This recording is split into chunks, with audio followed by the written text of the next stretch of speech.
everyone, Colin Cadet here for Woodwork Web. Today we're going to make a project.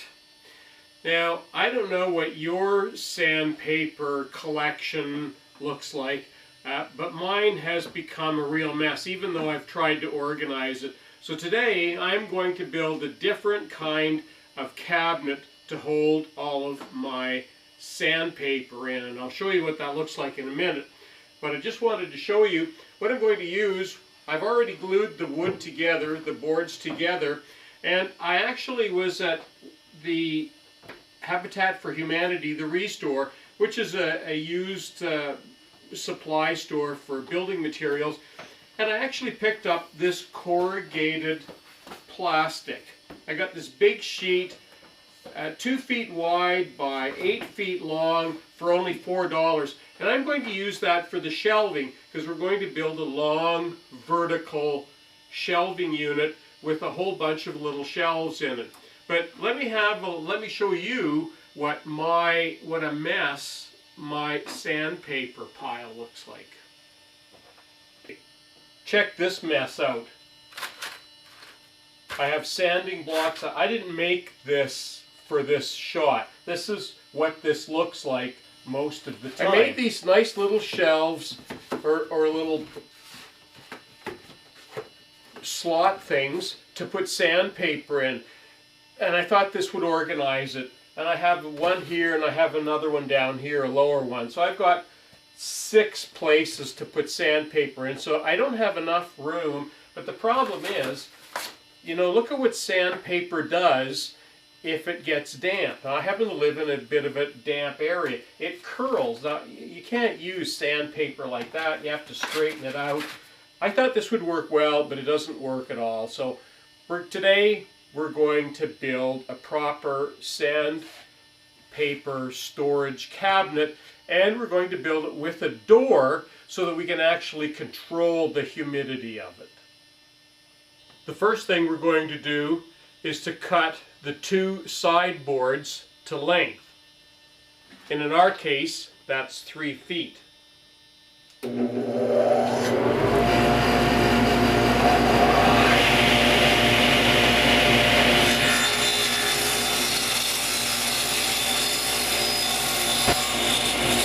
Now we're going to trim the top and the bottom.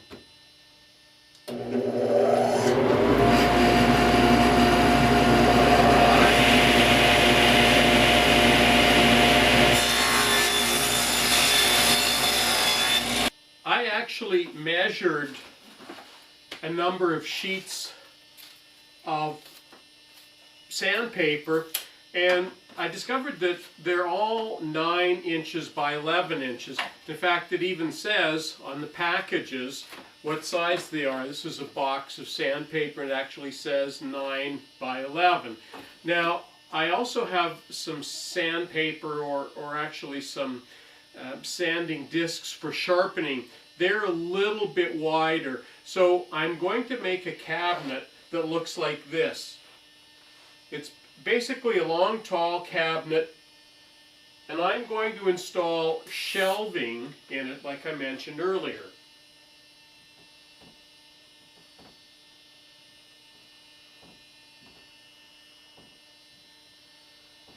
And I need to make sure that that shelving is deep enough, because the sandpaper will go into the shelf like that. So it needs to be wide enough, so it needs to be more than 9 inches, and I'm making mine about 10.5 inches inside, and of course a little bit longer than 12 on the outs, or 12 on the depth, so that the sandpaper will fit nicely in. So that's all it is. A very simple box with slots in it, and we'll be cutting all sorts of slots in the side of this for the shelving to slide in and out, and you'll see as we go along. Next, all 4 sides need to be cut to width, in this case 13 inches.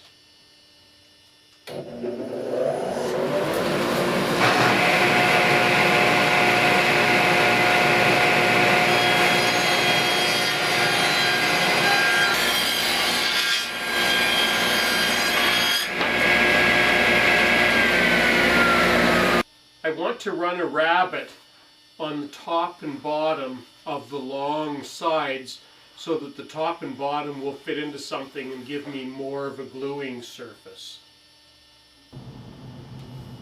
I've installed my sacrificial fence and my stacked dado heads, and now I'm going to run the ends of the top and bottom of each of the sides so that I get a rabbet in there.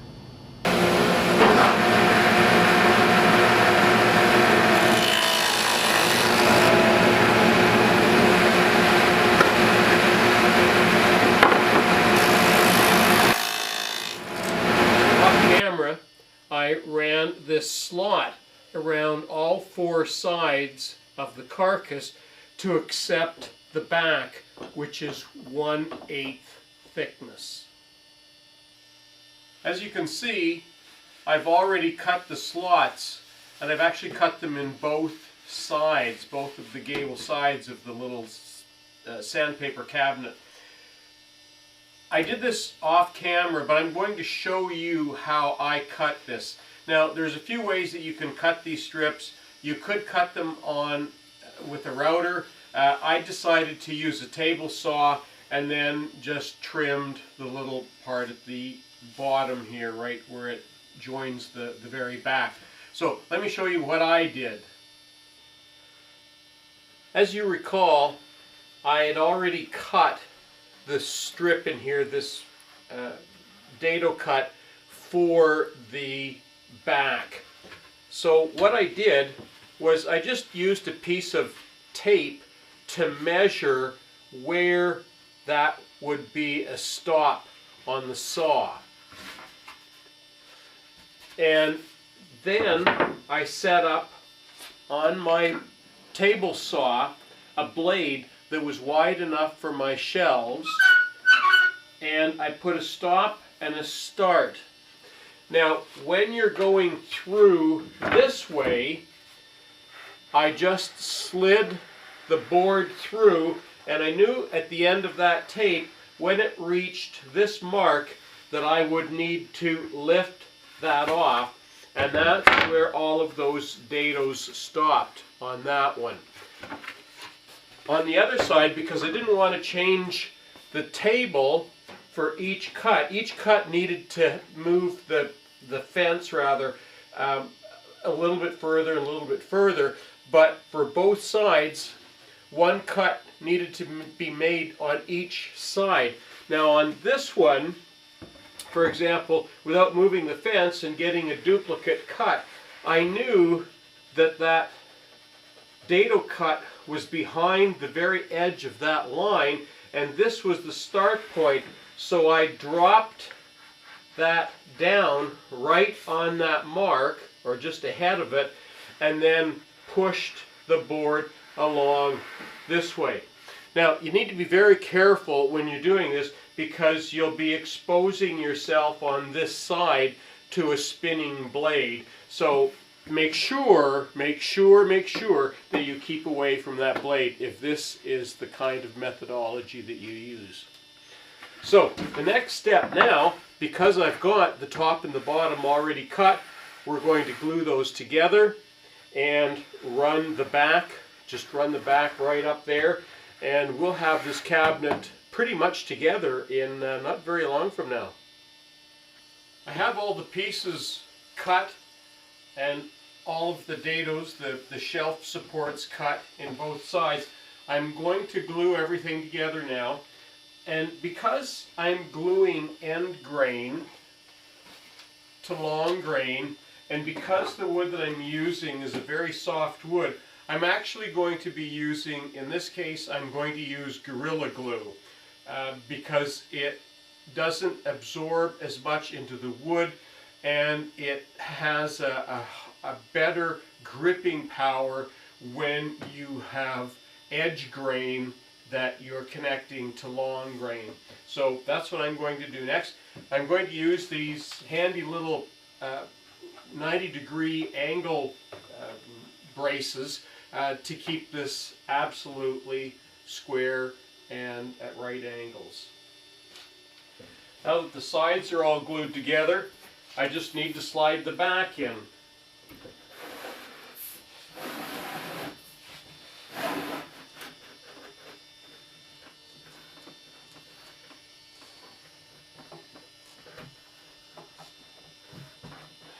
There.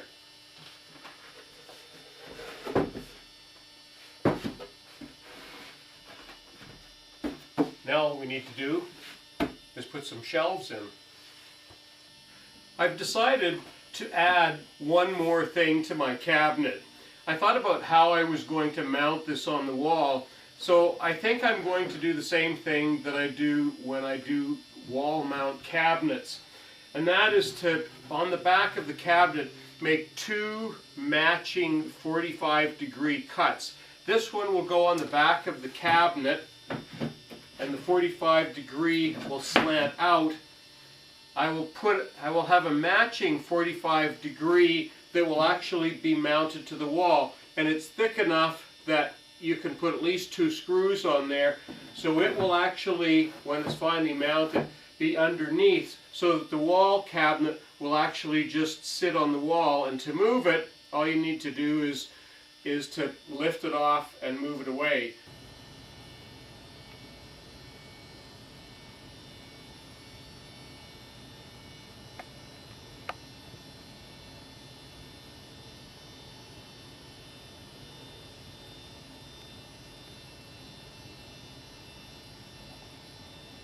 There's my new sandpaper cabinet. Finally a place that dust isn't going to fall into, a place where I can store all the individual sheets, where I know where everything is. That's all finally organized and easy to find sandpaper. For me, this is going to be a huge boost to my organization in my workshop. So, this is Colin Canet for Woodwork Web. Be sure to check out our website for more information and more tips and ideas and projects.